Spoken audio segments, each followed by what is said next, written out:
ಮಗು, ಬಾ ನನ್ನ ಅಷ್ಟ ಐಶ್ವರ್ಯಗಳ ಈ ಪೀಠದಲ್ಲಿ ಅಲಂಕರಿಸು. ಅಷ್ಟೈಶ್ವರ್ಯ ಪೀಠ ನನಗೆ ಈ ಜಾಗಾರಗಳನ್ನು ನಾವಿಷ್ಟಗಳನ್ನು ತಿಳಿಸಲೇನು? ಅದರಲ್ಲಿ ನಿನ್ನಲ್ಲಿ ಒಂದು ವಿಚಾರ ಏನು?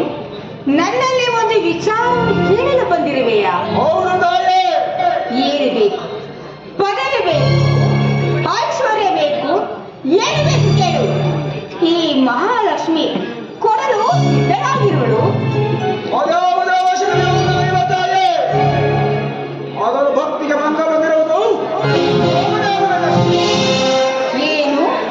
ನನ್ನಿಂದ ನಿನ್ನ ಭಕ್ತಿಗೆ ಭಂಗ ಬಂದಿರುವುದು? ಹೌದು ತಾಯೇ. ಇದೇನು ಪರ್ಯಾಸ ನಿರ್ಣಯಿಸುತ್ತಾ? ಇದರಲ್ಲಿ ಪರಿಹಾಸವನ್ನು ತಾಯೇ. ನೀನು ನಿನ್ನ ಹಿಂದೆ ಬಂದರಿಯದೆ ನಿನ್ನ ಕೃಪಾ ಕಟಾಕ್ಷವನ್ನ ಈ ಗೋಲೋಕದ ಹಮಾನವರಿಗೆ ತೋರಿರುವಂತೆ ಅದರಿಂದ ಮನವೇರಿದ ಈ ಮಾನವರು ಅವರು ನಿನಗೆ ಗೊತ್ತೇ? ಅದಕ್ಕೆ ನಾನೇನು ಮಾಡಲಿ? ಅವರು ನಿಷ್ಠೆ ತಾಯಿ. ನೀನು ನೀಡಿದ ಅಷ್ಟೇ. ಮಾತು ಕೊಡುವುದು, ಕೊಟ್ಟ ಮಾತನ್ನು ಕೊಡುವುದು ಅದು ಪಾಮರನಿಗೆ ಯೋಗ್ಯವಾದ ನಮ್ಮಂತ ಬೇರೆ ಏಕೆ ಮಾನವನ ಮೇಲೆ ಇಷ್ಟೊಂದು ಪೂರ ದೃಷ್ಟಿ? ನೀನು ಎಷ್ಟೇ ಹೇಳಿದರು ಕೊಟ್ಟ ಮಾತನೆಂದಿಗೆ ತೆಗೆದುಕೊಳ್ಳಲು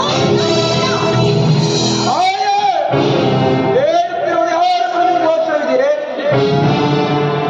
ಅರ್ಥ ಮಾಡಿಕೊಂಡಷ್ಟು ಮತಿಹಿನಳೆ ಮಹಾಲಕ್ಷ್ಮಿ. ನಾನು ಯಾರು? ಲೋಕಮಾತೆ. ಲೋಕಮಾತೆ ಇದು ಲೋಕಮಾತೆ ಅಂದರೆ ಶ್ರೀಮೂರ್ತಿಗಳನ್ನು ತಟಸ್ಥಗೊಳಿಸಿದ ಮಾತ್ರಕ್ಕೆ ನೀನೇನು ಲೋಕಾಧಿಪತಿಯೇ? ಸಾಕು ಮಾಡು ಈ ನಿನ್ನ ಸುಖಿನ ನುಡಿಗಳನ್ನು.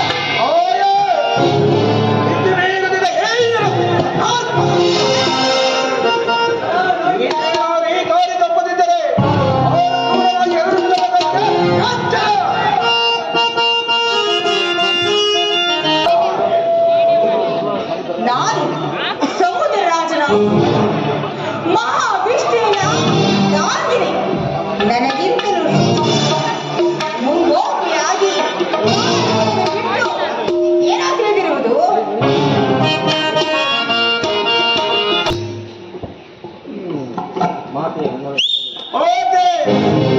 ನನ್ನ ಇಷ್ಟನ್ನು ಜರಿದು ನಿಂದಿಸುತ್ತಿರುವೆಯ? ಇಲ್ಲಿವರೆಗೂ ಅವರ ಮಹಾಪುರುಷರುಗಳನ್ನು ನಿಂದಿಸಿದ್ದೇವೆ. ಅವರನ್ನು ನೀನು ಮೊದಲೇ ಚಂಚಲೆ, ನಿನ್ನವರು ನೆಲೆಯಿಲ್ಲ. ಇಲ್ಲಿ ಕಣ್ಣಿಗೆ ಚಲಿಸುವುದೇ ಶನಿ ರಾಜ ನನ್ನ ಸಲ್ಲುವ ನಿನಗೆ ಭಾವ ಇಲ್ಲ, ಹಂಗೆ ಇಲ್ಲ. ನೀನೆಷ್ಟು ಮಾಡಿದ ಶನಿ ರಾಜ ನನ್ನ ಸವಾಲಾಗಿ ಇಲ್ಲವೇ? ಸುಮ್ಮನೆ ಹೊರಟು ಹೋಗು, ಇಲ್ಲವಾದರೆ ಪರಿಣಾಮ ನೆಟ್ಟಗಾಗುವುದಿಲ್ಲ. ಅವರಿಲ್ಲದಿದ್ದರೆ ನಿನ್ನ ಭಕ್ತಿ ಯಾರು?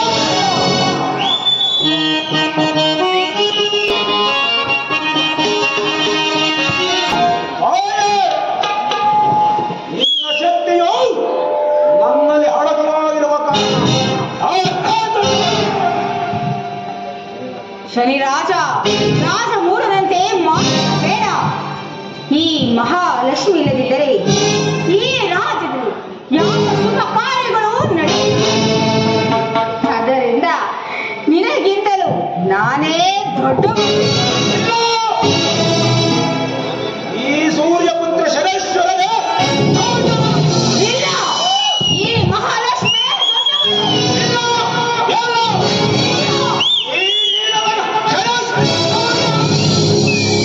ಇಲ್ಲ, ನಾನೇ ದೊಡ್ಡವಳು.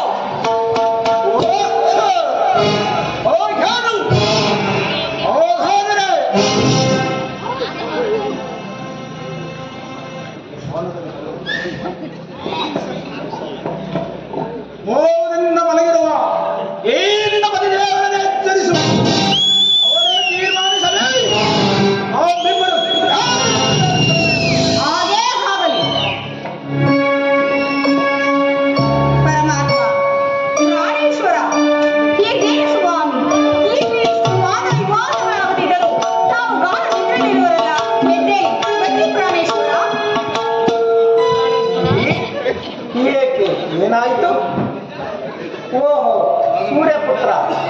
ಇಷ್ಟೊಂದು ಆವೇಶವೇಕೆ?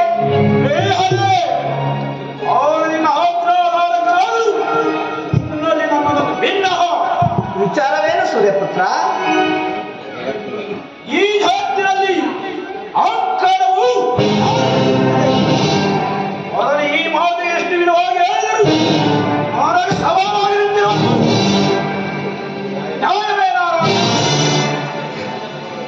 ಮಹಾಲಕ್ಷ್ಮಿ, ನಿನಗೆ ತಿಳಿದಿರುವುದು ಏನಿದೆ? ಸೂರ್ಯಪುತ್ರನಿಗೆ ತಿಳಿಯದೆ ಆತನಲ್ಲಿ ಅದ್ಭುತವಾದ ಶಕ್ತಿಗಳು ಅಡಕವಾಗಿರುವುದು. ಆದ್ದರಿಂದ ನೀವಿಬ್ಬರು ಶಾಂತರಾಗಿ. ಸ್ವಾಮಿ, ಅಷ್ಟಹೈಶ್ವರ್ಯಕ್ಕೆ ಹಾಗೆ ದೇವತೆಯಾಗಿರುವ ಈ ಮಹಾಲಕ್ಷ್ಮಿ ದೂರದೃಷ್ಟಿಯಿಂದ ಕಷ್ಟಪಡುವ ಈ ಶನಿಗೆ ತೀರ್ಮಾನವನ್ನು ಹೇಳಿ. ಸೂರ್ಯಪುತ್ರನು ಇಲ್ಲದಿದ್ದರೆ ಮದೋನ್ಮತ್ತರಾದವರನ್ನು ಮಟ್ಟಾಕಲು ಆತನು ಸ್ವರೂಪನು. ಇನ್ನೂ ಅಷ್ಟೈಶ್ವರ್ಯಕ್ಕೂ ಅಧಿದೇವತೆಯಾದ ನಿಧಿ ಸ್ವರೂಪನು. ಆದ್ದರಿಂದ ನೀವಿಬ್ಬರಲ್ಲಿ ಯಾರು ಹೆಚ್ಚು ಯಾರು ಕಡಿಮೆ ಎಂದು ಬೇರ್ಪಡಿಸಲಾಗದು. ನೀವಿಬ್ಬರು ಶಾಂತರಾಗಿ. ಶ್ರೀಹರೇ, ಈ ಉಪಚಾರ ಮಾತುಗಳಿಂದ ನಮ್ಮ ಪ್ರಶ್ನೆಗೆ ಎಷ್ಟೇ ಆಗಲಿ ಈ ಮಹಾಲಕ್ಷ್ಮಿ ನಿನ್ನ ಸತಿಯಲಲ್ಲವೇ ಬಿಟ್ಟು ಬಿಡುವೆ. ಈ ನಿನ್ನ ಸತಿಯಲನ್ನ ಅವರು ನಮ್ಮ ಲೋಕಕ್ಕೆ ಹೋಗಿ ನಮ್ಮನ್ನೇ ಕೇಳುತ್ತೇವೆ. ನಮ್ಮಿಬ್ಬರಲ್ಲಿ ಹಾಗೆ ಆಗಲಿ, ನಾವು ಅಲ್ಲಿಗೆ ಹೋಗೋಣ. ಪ್ರಾಣೇಶ್ವರ, ನಾನಿನ್ನು ಹೋಗಿ ಬರುವೆನು. ನನ್ನನ್ನು ಆಶೀರ್ವಾದ ಮಾಡಿ ಕಳಿಸಿಕೊಡಿ ದೇವಾ. ನಿನಗೆ ಮಂಗಳವಾಗಲಿ, ಹೋಗಿ ಬಾ. ಸೂರ್ಯಪುತ್ರ, ನಿನಗೂ ಮಂಗಳವಾಗಲಿ, ಹೋಗಿ ಬನ್ನಿ.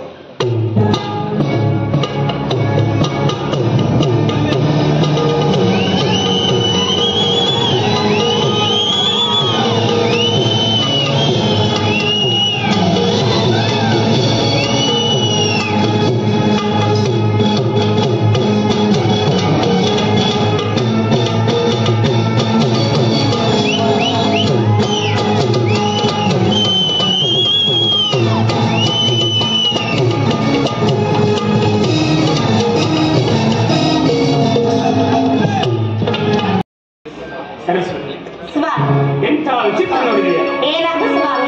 ಜಗತ್ತಕ್ಷಕರಾದ ಇದೇ ನಿಧಿಯರಿಬ್ಬರು ದ್ವೇಷವೆಂಬ ವಿಷದ ಜಾರಿಗೆ ಸಿಲುಕಿ ಬ್ರಹ್ಮದ ಬಗ್ಗೆ ಬರುತ್ತೇವೆ. ನಾವಿಬ್ಬರು ಕಾಲು ನೋಡೋಣ. ಹಾಗೆ ಆಗಲಿ ಪ್ರಿಯ.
ಒಟ್ಟಿಗೆ ಬ್ರಹ್ಮಲೋಕದಲ್ಲಿ ವಿಚಾರವು ಗಂಭೀರವಾಗಿರಬೇಕಷ್ಟೇ. ವಿಚಾರವೇನು ಬಹಳ ಗಾಢವಾಗಿ, ವಿಚಾರವು ಗಂಭೀರವು ಸರಳವೆಂದು ವಿಚಾರ ತಿಳಿದರಷ್ಟೇ. ಬ್ರಹ್ಮದೇವ, ಅಷ್ಟಹೈಶ್ವರ್ಯಕ್ಕೆ ಅದೇ ದೇವತೆಯಾಗಿರುವ ಈ ಮಹಾಲಕ್ಷ್ಮಿ ದೃಷ್ಟಿಯಿಂದ ಕಷ್ಟಪಡುವ ಬೇಗ ತೀರ್ಮಾನವನ್ನು ವಿಚಾರ ಸರಾಗವು ಗಂಭೀರವು ಅದರ ಅರ್ಥ ತಿಳಿದಷ್ಟೇ ಭಾವಿಸುತ್ತಾ ವಿಚಾರ ಇಷ್ಟೇ ವಿಧಾತ ಸಿರಿಯ ಮನವೇಳಿ ಹಪ್ಪಿದ ನಾನು ಸಿದ್ಧ. ಅವರೇನು ಮಾಡಲಿ ಅದಕ್ಕೆ ಕಾರಣ ನಾವೆಲ್ಲವೇ ಭಾವಿಸುತ್ತಾ ಯಾರನ್ನು ಎಲ್ಲಿಡಬೇಕು ಅಲ್ಲಿಟ್ಟರೆ ಚೆನ್ನ, ಅಲ್ಲವೇ ಮಹಾಲಕ್ಷ್ಮಿ? ಅಂದರೆ ಸೃಷ್ಟಿ ಮಾಡಿದವರನ್ನು ಕಾಪಾಡಬಾರದೆಂದು ತಮ್ಮ ಹಾಗಲ್ಲ ಬಾನಿಸುತ್ತೆ. ನಾನು ಹೇಳಿದ್ದು ಎಲ್ಲಿ ಐಶ್ವರ್ಯ ಇರುವುದು ಅಲ್ಲಿ ಸಂತೋಷ ಇರುತ್ತೆ, ಎಲ್ಲಿ ಭಕ್ತಿ ಇರುತ್ತೋ ಭಗವಂತನಿರುತ್ತೋ ಅಲ್ಲಿ ಭಕ್ತಿ ಇರುತ್ತೆ ಹೇಳಿದೆ ಅಷ್ಟೇ. ಬ್ರಹ್ಮದೇವ, ಈ ಪುರಾಣದ ಪುಣ್ಯ ಕಥೆಗಳಿಂದ ನಮ್ಮ ಪ್ರಶ್ನೆಗೆ ಉತ್ತರ ದೊರೆಯುವಂತಿಲ್ಲ. ನಮ್ಮಿಬ್ಬರಲ್ಲಿ ಅಷ್ಟೇ ಬಾನಿಸಿದ ಯಾರು ಹೆಚ್ಚು ಕಡಿಮೆ ಎಂದು ಹೇಳಿದರೆ ಅಲ್ಲೇ ಒಪ್ಪುತ್ತಿಲ್ಲ ತಾರತಮ್ಯ. ಇಂತಹ ತಾರತಮ್ಯದ ಮಾತೇಕೆ ಪ್ರಭುದೇವ? ಹೆಚ್ಚು ಕಡಿಮೆ ಮಾತು ಅಷ್ಟೇ. ಅಲ್ಲೇ ಹುಟ್ಟುವುದಿಲ್ಲವೇ? ನೀವಿಬ್ಬರಲ್ಲಿ ಯಾರು ಹೆಚ್ಚು ಯಾರು ಕಡಿಮೆ ಎಂದು ವಿಂಗಡಿಸಿದೆ ಆಗ ತಾನೇ ಹುಟ್ಟುವುದು ತಾರತಮ್ಯ. ಬ್ರಹ್ಮದೇವ, ಇದೊಂದು ಶಿರಚ್ಛೇದನವಾದ ನಮ್ಮಿಬ್ಬರ ಪ್ರಶ್ನೆಗೆ ಉತ್ತರ ಸಿಗುತ್ತಿಲ್ಲ ಅಂದರೆ ನಾವು ಕೈಲಾಸಕ್ಕೆ ಹೋಗುತ್ತೇವೆ. ಅಲ್ಲೇ ತೀರ್ಮಾನವಾಗಲಿ ನಮ್ಮಿಬ್ಬರ ನ್ಯಾಯ. ಹಾಗೆ ಆಗಲಿ, ಈಗಲೇ ಕೈಲಾಸಕ್ಕೆ ಹೋಗೋಣ. ಆಗಲಿ, ಬ್ರಹ್ಮ ಸಂಕಲ್ಪವನ್ನು ತಪ್ಪಿಸಲು ಯಾರಿಂದಲೂ ಸಾಧ್ಯವಿಲ್ಲ. ಆ ಕೈಲಾಸ ಪರಿಸ್ಥಿತಿಗೆ ತಿಳಿಯಲಿ ನಿಮ್ಮಿಬ್ಬರ ವಿಚಾರ. ಬನ್ನಿ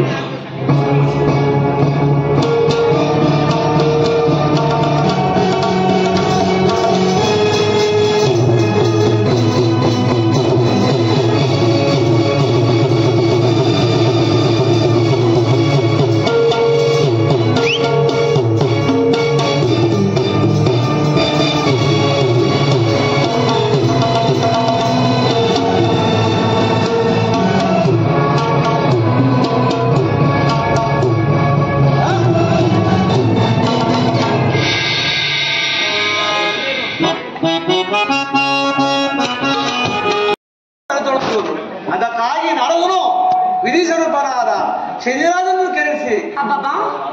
ಕೆಲಿಸಿ ಭೂಲೋಕದ ಧರ್ಮವನ್ನು ವ್ಯಕ್ತಿಸಲು ಅದು ಇಲ್ಲಿಂದಲೇ ಪ್ರಾರಂಭವಾಗುವುದು ದೇವಿ. ಆಗಲಿ ಸ್ವಾಮಿ, ನಾವು ಮುಂದೆ ನೋಡೋಣ. ನಡೆಯಲಿ ಸ್ವಾಮಿ.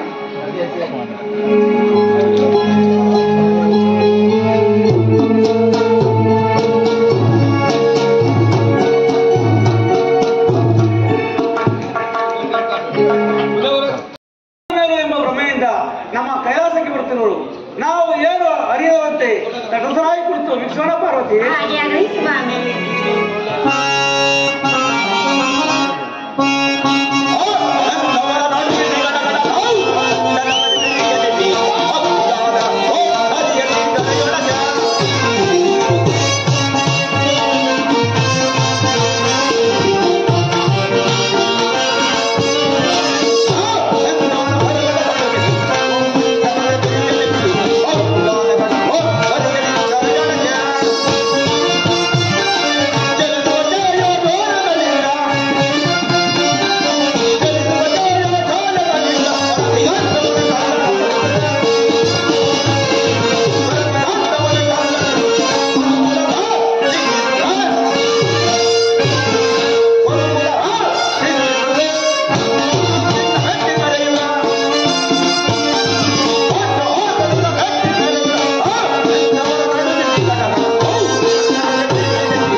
ನನ್ನ ಕೈಲಾಸಕ್ಕೆ ಬರು ನಾಳೆ ಕೃಷ್ಣರಾಗಿ ಶಂಕರ ನಿಮ್ಮಲ್ಲಿ ಒಂದು ನಿಜವಾದ ಚರ್ಚಿಸಲು ಬಂದಿರೋನು.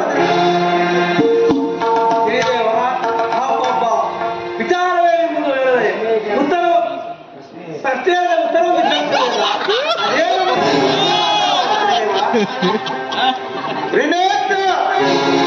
ಧರ್ಮವನ್ನು ಧಿಕ್ಕರಿಸಿ ಸದಾರಿನ ಸತ್ಯವನ್ನು ದೊರಕಿಸುವ ನಾನೆಚ್ಚು ಅಥವಾ ಈ ಮಹಾಲಕ್ಷ್ಮಿ ಹೆಚ್ಚು.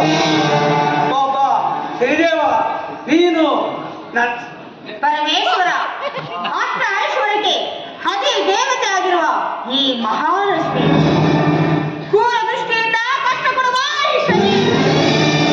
ಬೇಗ ತೀರ್ಮಾನ. ಶ್ರೀದೇವ ನೀನು ನನ್ನಿಂದಲೇ ವರವನ್ನು ಪಡೆದು ನನ್ನ ಮೇಲೆ ಪ್ರಯೋಗ ಮಾಡಿ ಮತ್ತು ನೀವೆಲ್ಲ ಕೈಲಾಸಡಿಯಲ್ಲಿ ಆತ್ಮಲಿಂಗವಾಗಿ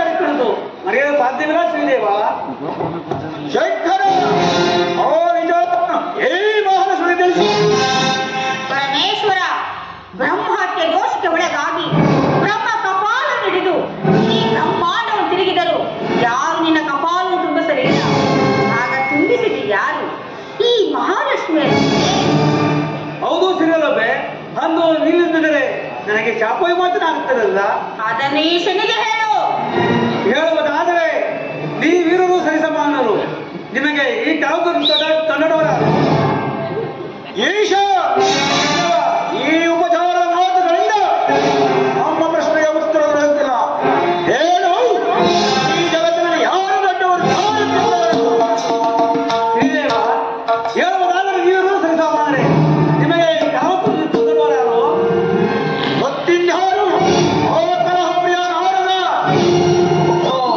ಇದು ನಾರದರ ನೋಡಲೇ ಇದು ಬೇಗ ಬಗೆಹರಾದರು. ಎಲ್ಲಿಯ ನಾರದ?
ನಾರದ ನಿನಗೆ ಶುಭವಾಗಲಿ.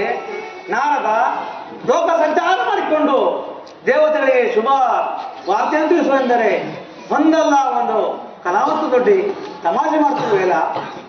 ಇದು ನನಗೆ ನ್ಯಾಯವೇ ನಾರದ? ನಮೋ ನಮೋ ರವಿಸುತ. ಅಮ್ಮ ಜಗನ್ಮಾತೆ ನಿನಗೂ ನಮೋ ನಮಃ.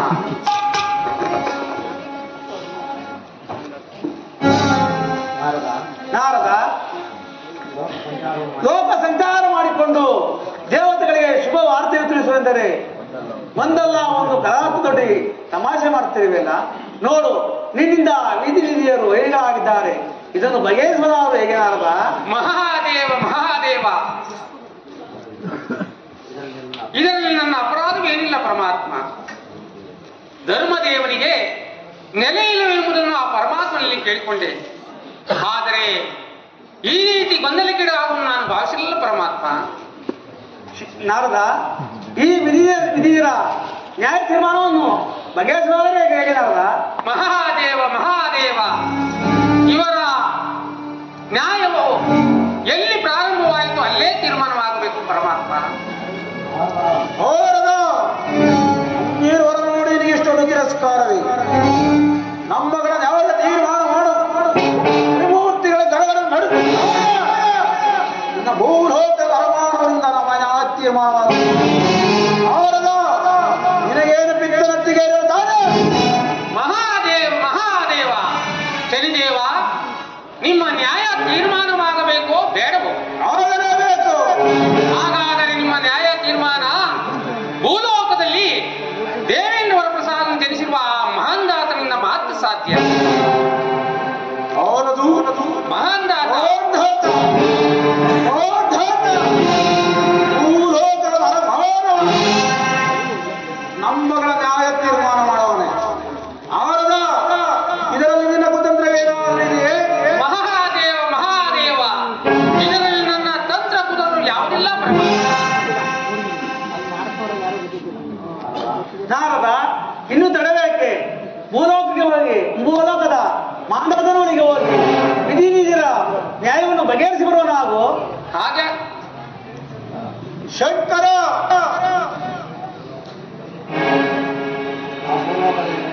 ಆ ಭೂಲೋಕದಲ್ಲಿ ನಮಗೇನಾದ ಅಪಮಾನವಾಗಿದೆ ಅವರನ್ನು ಅಲ್ಲೇ ಬಂಧಿಸಿ ಮತ್ತೆ ಕೈಲಾಸಕ್ಕೆ ಬರಬೇಕಾಗುವುದು ಈ ಸತ್ಯ.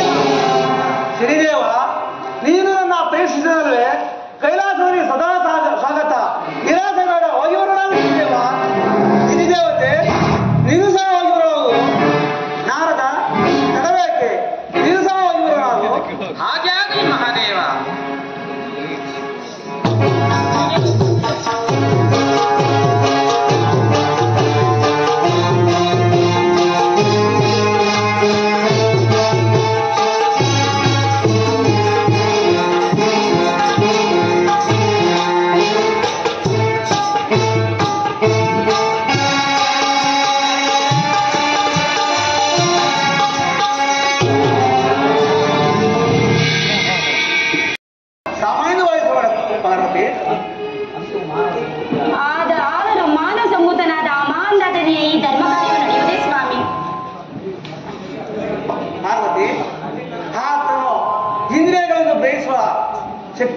ಇಂದ್ರಿಯನ್ನು ಗ್ರಹಿಸುವ ರಾಜರಾಜ ಪಾರ್ವತಿ.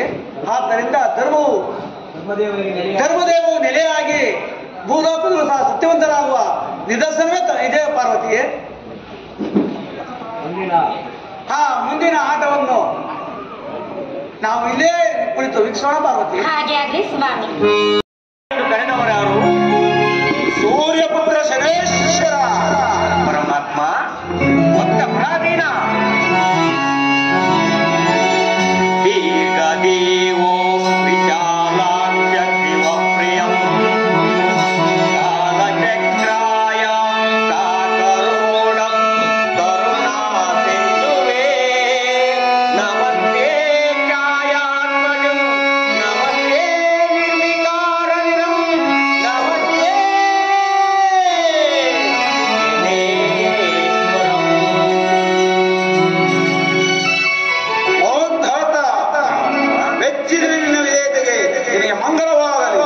ಪರಮಾತ್ಮ ಭಕ್ತ ಪ್ರಾದಿನ ಭಕ್ತರ ಉದ್ಧಾರಕ್ಕಾಗಿ ಕಾಲಚಕ್ರ ನೀಡಿದ ನಿನಗೆ ಕೋಟಿ ಕೋಟಿ ವಂದನೆಗಳು ಪರಮಾತ್ಮ.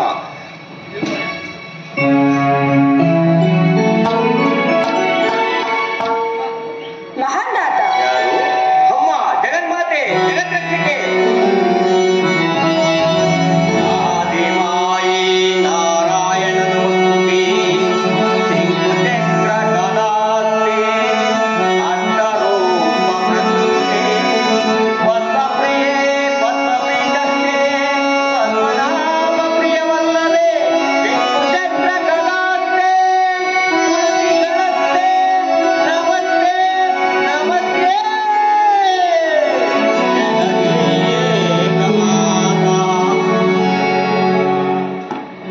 ಮಹಾದಾತ ನಿನಗೆ ಮಂಗಳವಾಗಲಿ. ನಿನ್ನ ಭಕ್ತಿಗೆ ನಾನು ಮೆಚ್ಚಿರುವೆನು. ಕ್ಷೀರ ಸಾಗರದಲ್ಲಿ ಜನಿಸಿ ಸಿರಿದೇವಿ ಎನಿಸಿ ದಾರಿದ್ರ್ಯವನ್ನು ದೂರ ಮಾಡೋ ಧನಲಕ್ಷ್ಮಿ ಎನಿಸಿ ಶ್ರೀಹರಿಯ ಹೃದಯ ಸಿಂಹಾಸನದಲ್ಲಿ ರಾರಾಸುತ್ತಿರುವ ರಾಜರಾಜೇಶ್ವರಿ ನಿನಗೆ ಕರಜೋಡಿಸಿ ಬೇಡುವೆನು. ಮಹಾದಾತ ನಿನಗೆ ಮಂಗಳವಾಗಲಿ. ನೆನಪಿನ ಮಗು. ನಾನ್ ಧನ್ಯನಾದನು. ನಾನೆಂತಹ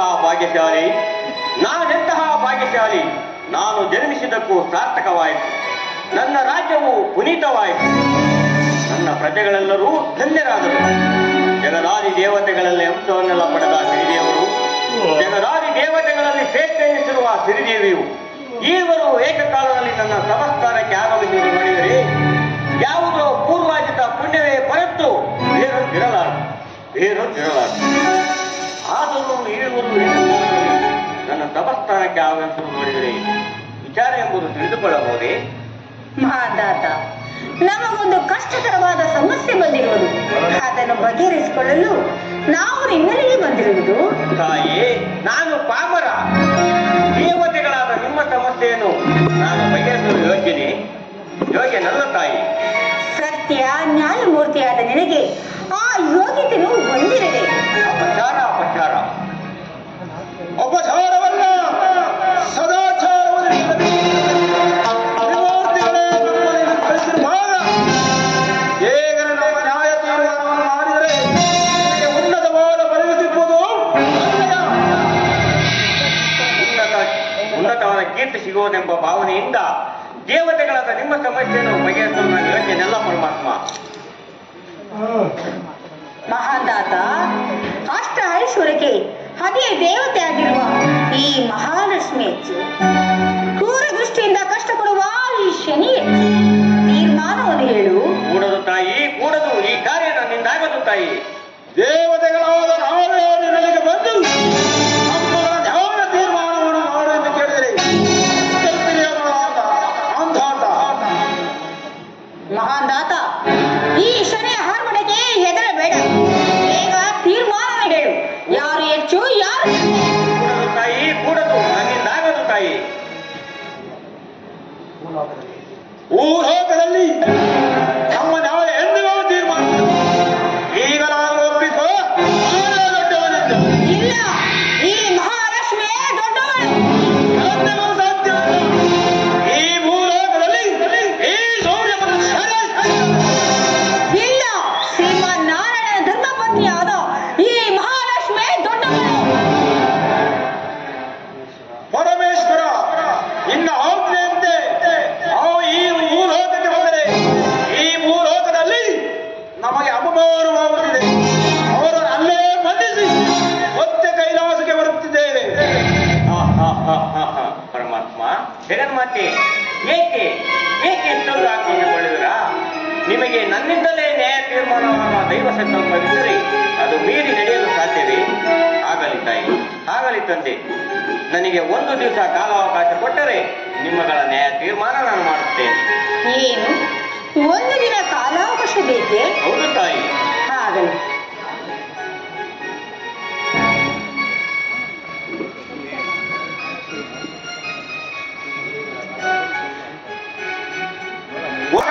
ಇಚ್ಛೆಯಂತೆ ಆಗಲಿ. ಹೌದು ಪರಮಾತ್ಮ, ಒಂದು ನಾಳೆ ನಮ್ಮ ರಾಜ್ಯಸಭೆಯಲ್ಲಿ ನಾನು ಮಾಡುತ್ತೇನೆ, ನ್ಯಾಯ ತೀರ್ಮಾನ ಮಾಡುತ್ತೇನೆ. ಹಾಗೆ ಆಗಲಿ. ನಾವೇನು ಬರುವೆವು ಮಗು? ಹಾಗೆ ಆಗಲಿ ತಾಯಿ.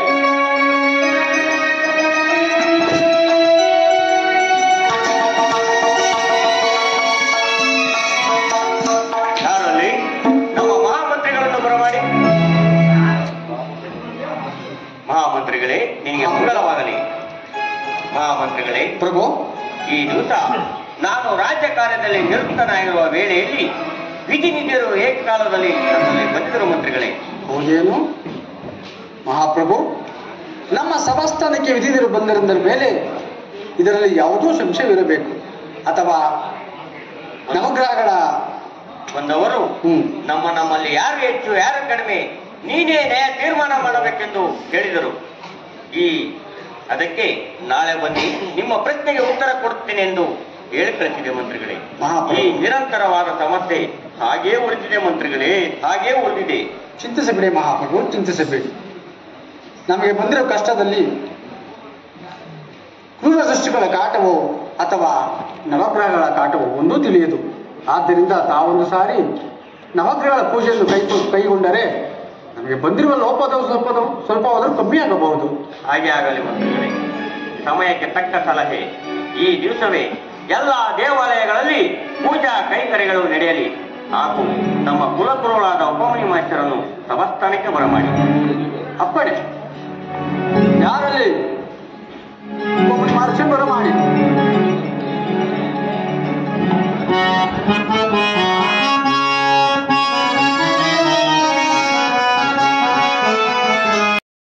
ನಿಮ್ಮ ಶಿಷ್ಯನ ಮಾಂದಾತನ ಪ್ರಣಾಮಗಳನ್ನು ಸ್ವೀಕರಿಸು. ಮಹಾರಾಜ, ನಿನಗೆ ಮಂಗಳವಾಗಲಿ. ಗುರುದೇವ. ಮಹಾರಾಜ, ನನ್ನನ್ನು ಇಷ್ಟು ಜಾಗ್ರತೆಗೆ ಕರೆಸಲು ಕಾರಣವೇನು? ಈ ದಿವಸ ನವಗ್ರಹಗಳ ಪೂಜಾ ಫಲವನ್ನು ಗೈದು ಪುನೀತರಾಗಬೇಕೆಂದು ತಮ್ಮನ್ನು ಬರಮಾಡಿರುವುದು ಗುರುದೇವ. ಓ, ನವಗ್ರಹ ಪೂಜೆ ಸಂತೋಷ. ಆ ನವಗ್ರಹ ಪೂಜೆಗಳಿಗೆ ಬೇಕಾದ ಸಾಮಗ್ರಿಯನ್ನು ಸಿದ್ಧಪಡಿಸೋಣ. ಹಾಗೆ ಆಗಲಿ ಗುರುದೇವ. ಮಹಾಮಂತ್ರಿಗಳೇ, ಮಹಾಪ್ರಭು, ಪೂಜೆಯ ಸಾಮಗ್ರಿಗಳು ಸಿದ್ಧಪಡಿಸುವರಾಗಿ. ಹಾಗೆ ಹಾಕಿ. ಮಹಾರಾಜ, ಗುರುದೇವ. ಏಕಚಿತ್ತ ಮನೋಭಾವದಿಂದ ಈ ನವಗ್ರಹ ಪೂಜೆಯನ್ನು ಮಾಡುವರಾಗ. ಹಾಗೆ ಆಗಲಿ ಗುರುದೇವ. ನವಗ್ರಹಗಳಲ್ಲಿ ಮೊದಲನೇ ಗ್ರಹವಾದ ಸೂರ್ಯದೇವರ ವಿಚಾರವನ್ನು ಹೇಳುವ ಚಿತ್ತವಿಟ್ಟು ಲಾಲಿಸೋಣ.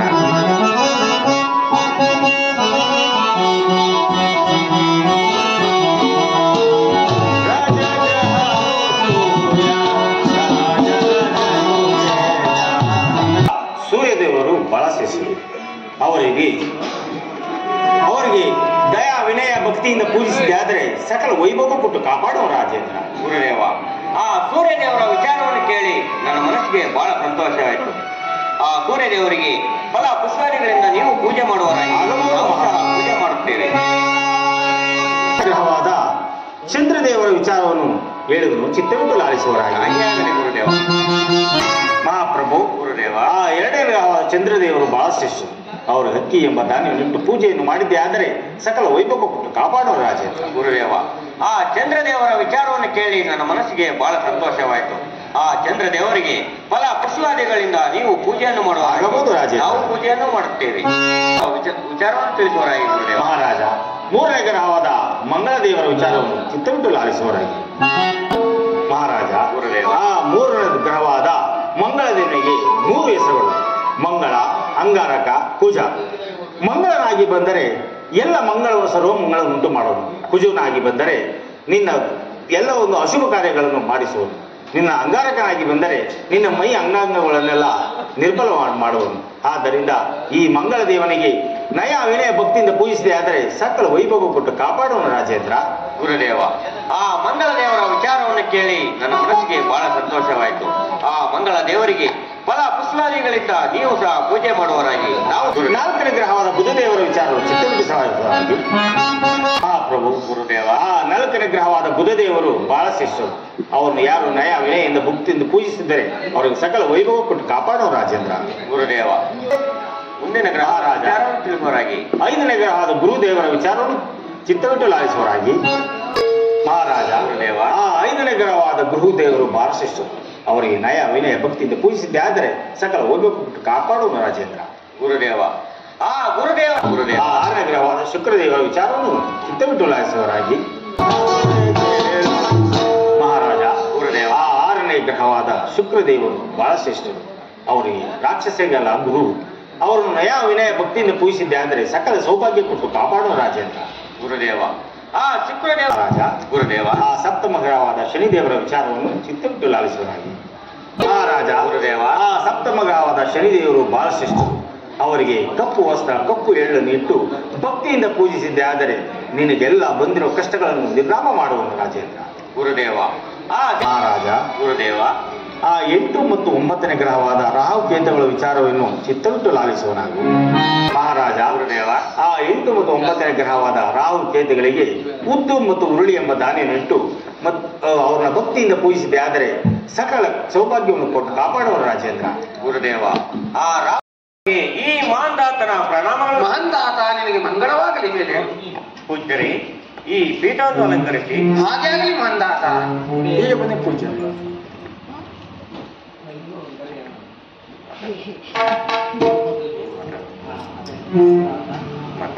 ತಾತ, ಪೂಜ್ಯರೇ, ಏಕೆ ಈ ದಿವಸ ನನ್ನ ಮುಖದ ಮೂಲವು ಬಾಡಿ ಹೋಗಲು ಕಾರಣವೇನು ಮಹಂತಾತ?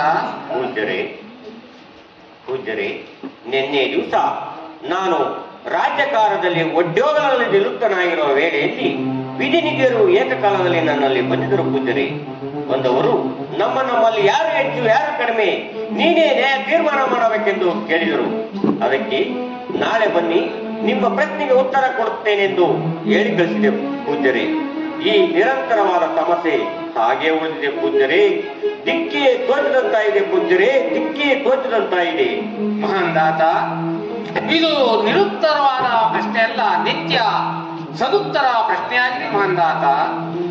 ಅಂದರೆ ಮಹಾಲಕ್ಷ್ಮಿ ಶನಿದೇವರ ನ್ಯಾಯ ತೀರ್ಮಾನ ನಾನು ಮಾಡಬೇಕೆ? ಹೌದು ಮಹಂತಾತ.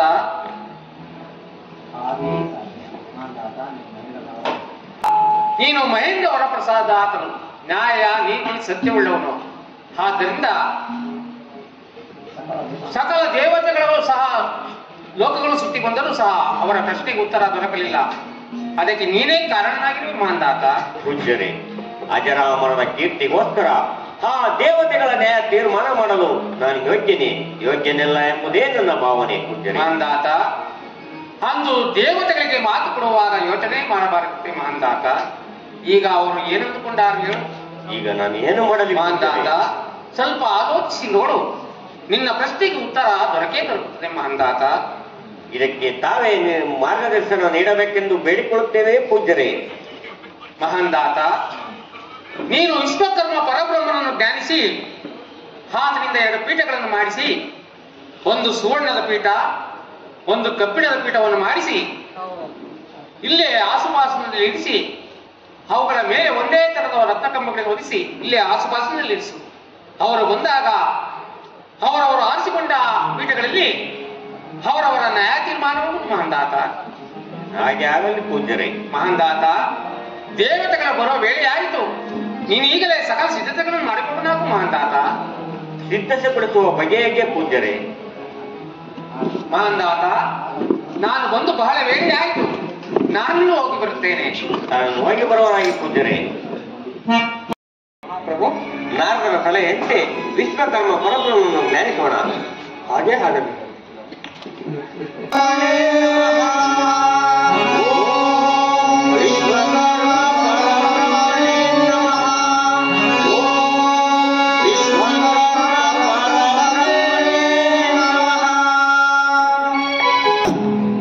ಮಹಂತಾತ, ನನ್ನನ್ನು ಇಷ್ಟೊಂದು ಜಾಗೃತಿಯಿಂದ ಸ್ಮರಿಸಲು ಕಾರಣಗಳು? ಪಾಹಿಮಾಂ ಧನ್ಯನಾದನು ಗುರುದೇವ. ಮಾತಾತ ಇದೇ ಮಂಗಳವಾಗಲಿ. ಗುರುದೇವ, ಮಾತಾತ ಈ ದಿವಸ ಒಂದು ನ್ಯಾಯ ತೀರ್ಮಾನ ಮಾಡಬೇಕಾಗಿದೆ ಗುರುದೇವ. ಏನು? ಅದೇನೆಂದು ವಿವರವಾಗಿ ತಿಳಿಸು. ಗುರುದೇವ, ಮಹಾಲಕ್ಷ್ಮಿ ಹಾಗೂ ಶನಿದೇವರ ನ್ಯಾಯ ತೀರ್ಮಾನ ನಾನೇ ಮಾಡಬೇಕಾಗಿದೆ ಗುರುದೇವ. ಏನು? ವಿಧಿ ನಿಧಿಯ ನ್ಯಾಯವನ್ನು ನೀನು ತೀರ್ಮಾನ ಮಾಡಬೇಕೆ? ಹೌದು ಗುರುದೇವ. ಹಬ್ಬಬ್ಬ, ಇದು ತುಂಬಾ ಕಷ್ಟಕರವಲ್ಲದೆ? ಆದ ಕಾರಣದಿಂದಲೇ ನಿಮ್ಮನ್ನು ಸ್ಮರಿಸುವುದು ಗುರುದೇವ. ಹಾಗಾದರೆ ನನ್ನಿಂದ ಏನಾಗಬೇಕು? ಗುರುದೇವ, ಕಾಂತಿಯ ಗುಣವುಳ್ಳ ಲೋಹ ಯಾವುದು? ಕಾಂತಿಯ ಗುಣವುಳ್ಳ ಲೋಹ ಸುವರ್ಣವಲ್ಲವೇ? ಸುವರ್ಣ. ಅಯಸ್ಕಾಂತಿಯ ಗುಣವುಳ್ಳ ಲೋಹ? ಅಯಸ್ಕಾಂತಿಯ ಗುಣವುಳ್ಳ ಲೋಹ ಕಬ್ಬಿಣವಲ್ಲವೇ? ಸುವರ್ಣ ಕಬ್ಬಿಣ, ಸುವರ್ಣ ಕಬ್ಬಿಣ. ಭಗವಾನ್, ಸುವರ್ಣದಿಂದ ಒಂದು ಪೀಠ, ಕಬ್ಬಿಣದಿಂದ ಒಂದು ಪೀಠ, ಇವೆರಡನ್ನು ನಿರ್ಮಿಸಿಕೊಟ್ಟರೆ ಆ ವಿಧಿ ನಿಧಿಯರ ನ್ಯಾಯ ತೀರ್ಮಾನ ನಾನು ಮಾಡುತ್ತೇನೆ ಗುರುದೇವ. ಭಾಂದಾತ, ಪೀಠಗಳನ್ನೆಲ್ಲೋ ನಿರ್ಮಿಸಿಕೊಡುತ್ತೇನೆ. ಆದರೆ ಅದರಿಂದ ಯಾವ ಆಪತ್ತುಗಳೇ ಆಗಲಿ, ಯಾವ ಸಂಪತ್ತುಗಳೇ ಆಗಲಿ ಬಂದರೂ ಸಹ ಅದನ್ನು ಧೈರ್ಯದಿಂದ ಸ್ವೀಕರಿಸುತ್ತೇನೆ ಎಂದು ನನಗೆ ವಚನವನ್ನು ಕೊಟ್ಟರೆ ನಾನು ನಿಮಗೆ ಪೀಠಗಳನ್ನು ನಿರ್ಮಿಸಿಕೊಡುತ್ತೇನೆ. ಗುರುದೇವ, ಆದ್ದರಿಂದ ಯಾವ ಆಪತ್ತೆ ಬರಲಿ ಸಂಪತ್ತೆ ಬರಲಿ ಎರಡನ್ನು ಸಮನಾಗಿ ಸ್ವೀಕರಿಸುತ್ತೇನೆ. ಇದಕ್ಕೆ ಆ ಸೂರ್ಯ ಚಂದ್ರನೇ ಸಾಕ್ಷಿ. ಸಂತೋಷವೇ ಗುರುದೇವ. ಲೋಹಗಳ ಪೀಠಗಳನ್ನು ನಿರ್ಮಿಸಿದ್ದೇನೆ. ನಾನಿನ್ನು ಬರಲೇ? ಗುರುದೇವ, ನಾವಿಂದ ಹೋಗಿ ಬರುವವರಾಗಿ. ಮಂಗಳವಾರ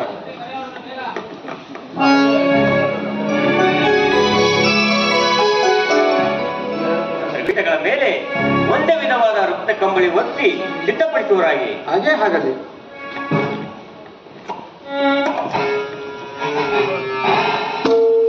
ಸಿದ್ಧಪಡಿಸಿರಬೇಕು.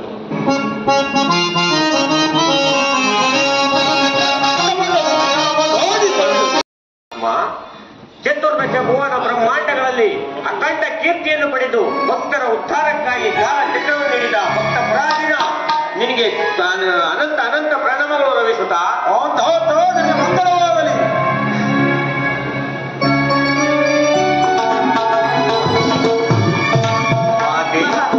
ಆದಿಶೇಷನ ಅನಂತ ಶೇನದಲ್ಲಿ ಆನಂದದಿಂದ ಮಲಗಿರುವ ಸಿರಿವಲ್ಲವೇ? ಶ್ರೀಶುಕ್ಲ ಮಹಾಶುಕ್ಲ ಕಮಲವಾಸಿನಿ ಎಂದಾಕ್ಷಣ ಓಡೋಡಿ ಬಂದು ಭಕ್ತರನ್ನು ಉದ್ಧರಿಸುವ ಜಗನ್ಮಾತೆ ನಿನಗೆ ಕೋಟಿ ಕೋಟಿ ವಂದನೆಗಳು ತಾಯಿ. ನನಗೆ ಮಂಗಳವಾಗಲಿ ಮಹಾದಾತ.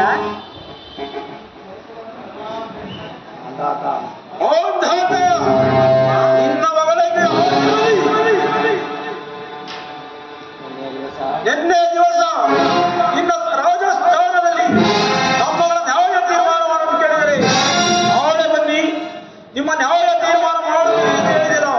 ಅದು ನಿನಗೆ ಜ್ಞಾಪಕವಿದೆಯೇ? ನೆನಪಿದೆ ಪರಮಾತ್ಮ. ಹಾಗಾದರೆ ನಾವೀರುವರು ನಮ್ಮ ಸಭಾಸ್ಥಾನಕ್ಕೆ ಬಂದಿದ್ದೇವೆ. ಈಗಲಾದರೂ ತಿಳಿಸು ನಮ್ಮಿಬ್ಬರ ನ್ಯಾಯ ತೀರ್ಮಾನ. ಪ್ರಶ್ನೆಗೆ ಉತ್ತರ ಏನೆಂದು ಹೇಳಲಿ ಪರಮಾತ್ಮ? ಇದೋ ಇಲ್ಲಿ 2 ಪೀಠಗಳಿರುವುದು. ಆ ಪೀಠಗಳಲ್ಲಿ ತಮಗೆ ಯಾವ ಯಾವ ಪೀಠ ಬೇಕೋ ತಾವೇ ಆರಿಸಿ ಕುಳಿತುಕೊಂಡರೆ ತದನಂತರ ತಿಳಿಸುತ್ತೇನೆ ಪರಮಾತ್ಮ. ಏನು? ಯಾವ ಪೀಠ ಬೇಕೆಂದು ನಾನೇ ಆರಿಸಿಕೊಳ್ಳಬೇಕೆ? ಹೌದು ತಾಯಿ. ಆ ಪೀಠಗಳಲ್ಲಿ ಅಂತ ವೈಶಿಷ್ಟ್ಯವೇನಿದೆ ತದನಂತರ ತಿಳಿಸುತ್ತೇನೆ ಪರಮಾತ್ಮ. ಹೌದೇನು?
ನಮ್ಮಿಬ್ಬರ ನ್ಯಾಯ ತೀರ್ಮಾನ ಏನೆಂಬುದನ್ನು ಏನೆಂದು ಹೇಳಲಿ ಪರಮಾತ್ಮ? ಬಿಸಿಯಾದ ತುಪ್ಪವನ್ನು ಬಾಯಲು ಇಟ್ಟು ಉಗುಳಲುವಾಗದೆ ನುಂಗಲುವಾಗದೆ ತಳಮಳುತ್ತಿರುವ ಏನೆಂದು ಹೇಳಲಿ ಪರಮಾತ್ಮ? ಅಮ್ಮ ಜಗನ್ಮಾತೆ ಶನಿದೇವ, ನೀವು ಕುಳಿತಿರುವ ಪೀಠಗಳೇ ಉತ್ತರ ಕೊಡುತ್ತವೆ ನನ್ನ ಭಾವನೆ. ಆ ರಕ್ತ ಕಂಬಳಿಯನ್ನು ಸರಿಸಿದರೆ ನಿಮ್ಮ ಪ್ರಶ್ನೆಗೆ ಉತ್ತರ ದೊರಕುವುದು. ಆಗಲೇ ಮಗು.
ಪರಮಾತ್ಮ, ನ್ಯಾಯ ತೀರ್ಮಾನ ಮಾಡು ಎಂದು ಕೇಳಿದವರು ನೀವೇ, ನಿಮ್ಮ ನಿಮ್ಮ ಪೀಠವನ್ನು ಆಯ್ಕೆ ಮಾಡಿಕೊಂಡವರು ನೀವೇ.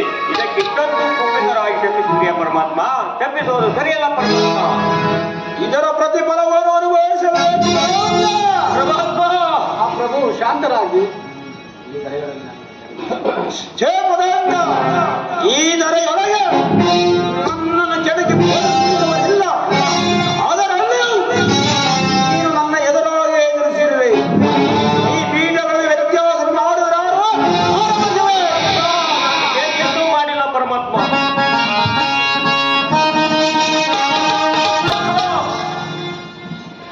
ಇದು ನಿನ್ನ ತಪ್ಪಲವೋ ಮದಾಂತ? ಓ ಮಹಾಲಕ್ಷ್ಮಿಯ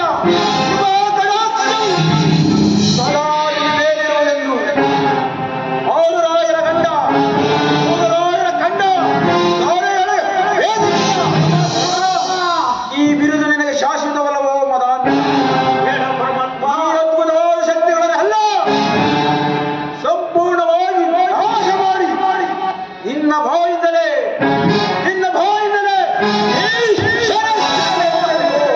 ಅವರು ಕರೆದುಕೊಳ್ಳದೆ ಹೋದರೆ ಅವನು ಸೂರ್ಯ ಸುತ್ತನೆ ಇನ್ನು ಮುಂದೆ ನೋಡಿದ್ರು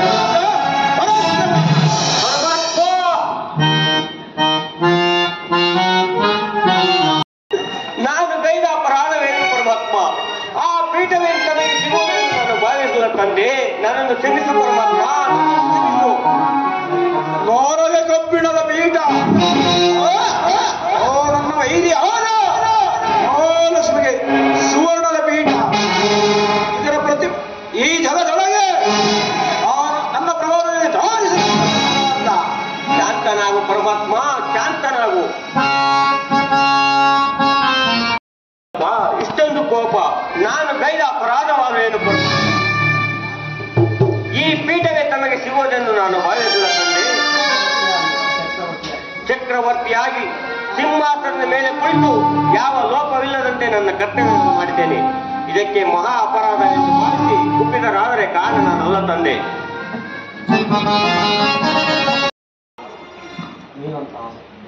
ನೀನಂತಹ ಸತ್ಯವಂತನೇ, ನಿಷ್ಠಾವಂತನೇ, ಪ್ರಜಾಪಾಲಕನೇನು.